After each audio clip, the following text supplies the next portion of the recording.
राजा जनक द्वारा स्वयंवर का आयोजन। जनक राजा ने त्राकट किया, ये कोई परब्रह्म है। जनक कहते हैं कि अपनी आंखों से मैं दूसरों को देखता हूँ, किंतु मेरा मन किसी भी ओर आकर्षित नहीं होता है। मुझ में वैराग्य भरा है। इन कुमारों को देखकर मेरा मन आकर्षित हो रहा है। मेरे मन को ईश्वर के सिवा अन्य कोई भी आकर्षित नहीं कर सकता। सो ये अवश्य ही ईश्वर है। ईश्वर के बिना मेरा मन किसी भी विषय में जा नहीं सकता। उन्हें अपने मन पर कितना विश्वास था। जनक कहते हैं, सहज विराग रूप मन मोरा, थकित होत जिमि चंद्र चकोरा। सो ये राम ही है, ब्रह्म जो निगम नेति कही गावा। जनक राजा ने राम को पहचान लिया। उन्होंने कहा, ये ऋषि कुमार नहीं है, राजकुमार भी नहीं है। वेद जिसका वर्णन नेति नेति कहकर करता है, शंकर जिनका सदा सर्वदा चिंतन करते हैं, वहीं साक्षात परब्रह्म परमात्मा ये है। ये राम मेरे मन को खींच रहे हैं। सो लगता है कि ये ईश्वर ही है। यदि ये प्रभु नहीं होते तो मेरे मन को खींच नहीं पाते। कण्व मुनि के आश्रम में प्रथम मिलन के समय दुष्यंत ने शकुंतला से पूछा, कौन हो तुम? शकुंतला ने कहा, मैं महर्षि कण्व की कन्या हूँ। दुष्यंत ने कहा, तुम्हें देखकर मेरा मन चंचल हो गया है। वैसे तो मेरा मन पवित्र है। ब्राह्मण कन्या मेरे लिए माता समान है। तुम्हें देखकर मेरा मन चंचल हुआ है, अतः मैं मानता हूँ कि तुम मेरी जाति की हो। मेरा मन ही प्रमाण है इस बात का। प्रमाणम अंतःकरण्य प्रवृत्ति।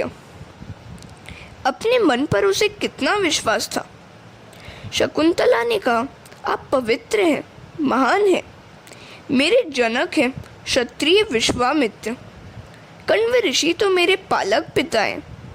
मैं क्षत्रिय कन्या ही हूँ। जनक राजा कहने लगे, आज तक मैं निराकार ब्रह्म का चिंतन करता था। आज मेरा मन कह रहा है कि निराकार ब्रह्म का चिंतन छोड़कर इस सगुण राम का चिंतन किया जाए तो अच्छा हो। मुझे अब लगता है कि निराकार नहीं, साकार का ध्यान करूं। ये राम ईश्वर ही है। विश्वामित्र कहने लगे, राजन, यह तो तुम्हारी दृष्टि का गुण है। ज्ञानी अभेद भाव से चिंतन करते हैं। तुम्हारी वृत्ति ब्रह्माकार है, सो तुम्हें ऐसा लगता है, अन्यथा ये तो दशरथ राजा के पुत्र ही है। जनक तो महाज्ञानी है। उनकी प्रशंसा गीता में श्री कृष्ण ने भी की है। कर्मण्येव वही संसिद्धिम स्थिता जनकादय। जनक राजा ने कर्म द्वारा ही परम सिद्धि प्राप्त की थी, अन्यथा गीता में और किसी की भी प्रशंसा नहीं की गई है। विश्वामित्र, राम और लक्ष्मण जनकपुरी के बाहर एक उद्यान में रह रहे हैं। सायंकाल की संध्योपासना भी नियमित रीति से करते हैं। विश्वामित्र के साथ उन्होंने सत्संग किया। रात्रि के समय वे विश्वामित्र की चरण सेवा करते लगे। आशीर्वाद मांगने से नहीं, अपने आप हृदय से मिल जाते हैं। विश्वामित्र ने भी इन राजकुमारों को हृदय से आशीर्वाद दिया, कल्याण हो तुम्हारा। लक्ष्मण राम की सेवा कर रहे हैं। वे सोचने लगे कि संभवतः मैं कल से चरण सेवा का लाभ पा न सकूंगा। कल बड़े भैया का विवाह होगा, अतः उनकी चरण सेवा का अधिकार अब तो भाभी को ही मिलेगा। सेवा करने का यह मेरा अंतिम दिन है। कल से मैं सेवा कर नहीं पाऊंगा। राम की सेवा के बिना मुझे चैन नहीं मिलता। सेवा और स्मरण के बिना जिसे चैन न मिले, वही सच्चा वैष्णव है। जो सेवा और स्मरण के हेतु जीता है, वही वैष्णव है। लक्ष्मण को बड़ा दुख होने लगा कि अब सेवा का अधिकार और अवसर छीना जाएगा। उनका मन अकुलाने लगा। उनका हृदय भर आया। आंखों में से आंसू की बौछार होने लगी। प्रभु ने देखा कि उनका लक्ष्मण रो रहा है। वे लक्ष्मण से रोने का कारण पूछने लगे। क्यों रोते हो भाई? क्या माता की याद तो आ रही है? तुम रोते हो तो मुझे बड़ा दुख हो रहा है। रामचंद्र का प्रेम आदर्श प्रेम था। लक्ष्मण संकोचवश बोल नहीं पा रहे थे। राम लक्ष्मण के हृदय को जानते हैं। उन्होंने लक्ष्मण से कहा, भाई, मेरे विवाह के बाद दाहिने चरण की सेवा तुम करना और बाएं चरण की सेवा सीता करेगी। तुम्हें देखे बिना मुझे नींद नहीं आती। विवाह के बाद भी मैं तुम्हें नहीं छोड़ूंगा। चाहे तेरी भाभी को छोड़ना पड़े, तुम्हें नहीं छोड़ूंगा। राम सभी के अंतर्यामी हैं, किंतु लक्ष्मण तो राम के भी अंतर्यामी हैं। तो ऐसा था राम का बंधु प्रेम। दूसरे दिन प्रातःकाल हुआ तो लक्ष्मण जी सबसे पहले उठ गए। हरे कृष्ण। स्त्री का धर्म है कि पति के भोजन के पहले भोजन और शयन के पहले शयन न करे। यही धर्म सेवक का भी है। विश्वामित्र शालिग्राम की पूजा करते थे, सो राम लक्ष्मण को पूजा के लिए पुष्प, तुलसी दल आदि लेने के लिए उन्होंने उद्यान में भेजा। राम लक्ष्मण पुष्प और तुलसी दल एकत्र करने के लिए उद्यान में घूमने लगे। माली को चाचा कहकर पुकारा। माली ने पीछे देखा तो राम लक्ष्मण उसे बुला रहे थे। उसने कहा, मैं तो एक अधम सेवक हूँ। राम ने कहा, सेवक भले हो, किंतु आप हमसे बड़े हैं।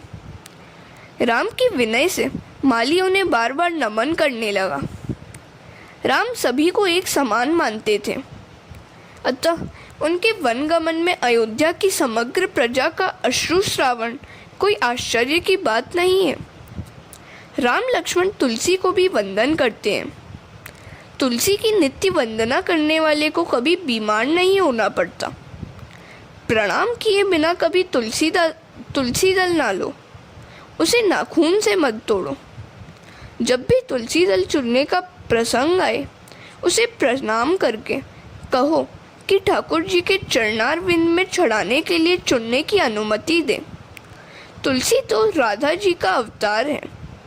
सायंकाल के बाद तुलसी का स्पर्श न करो। स्त्री का धर्म है कि प्रतिदिन तुलसी और पार्वती की पूजा करे। ऐसा करने से सौभाग्य अखंडित रहता है। उसी समय उद्यान में सीता जी भी आई। राम और सीता की दृष्टि का मिलन हुआ। इस दृष्टि मिलन की कथा मात्र तुलसीदास जी के रामचरित्र मानस में ही है। वाल्मीकि रामायण, भावार्थ रामायण, आनंद रामायण, आध्यात्म रामायण आदि में नहीं है। सीता जी ने जगदम्बा को प्रणाम करके राम जैसा पति मांगा। सीता जी प्रार्थना करती हैं, जय जय गिरवर राज किशोरी, जय महेश मुखचंद चकोरी, देवी पूजी पद कमल तुम्हारे, सुर नर मुनि सब हों ही सुखारे। राम लक्ष्मण पुष्पादि लेकर वापस आए और विश्वामित्र से कहा कि जिस कन्या का स्वयंवर होने जा रहा है वह भी उद्यान में आई हुई थी। राम का स्वभाव बड़ा सरल है। उनके मन में छल कपट नहीं है। सरल स्वभाव छुअत छल नाई। विश्वामित्र ने कहा, वत्स, मैं जानता हूँ कि इस समय प्रतिदिन वह उद्यान में आती है और इसलिए मैंने तुम्हें वहाँ भेजा था कि वह तुम्हें देख ले। स्वयंवर का समय आया। राजा जनक ने राजसभा में कहा, मेरी पुत्री जब 3 वर्ष की थी तब इस धनुष को घोड़ा बनाकर खेलती रहती थी। इस धनुष का भंग जो करेगा उससे मैं अपनी पुत्री का विवाह करूंगा। इस सभा में रावण भी उपस्थित था। बिना कारण क्लेश करे, अपनी जयकार स्वयं करे। जो स्वयं आत्म प्रशंसा करता फिरे वही रावण है। इस सभा में भी वह अपनी जयकार करने लगा।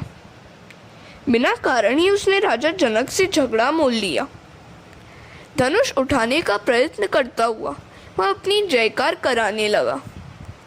अपनी प्रशंसा अपने आप ही करे वह रावण ही है। पार्वती ने शिवजी से कहा, आपका शिष्य रावण बहुत अभिमानी हो गया है। कुछ ऐसा उपाय करें कि वह धनुष उठा ही न सके। 300 शिव सेवक सूक्ष्म रूप धारण करके उस धनुष पर बैठ गए।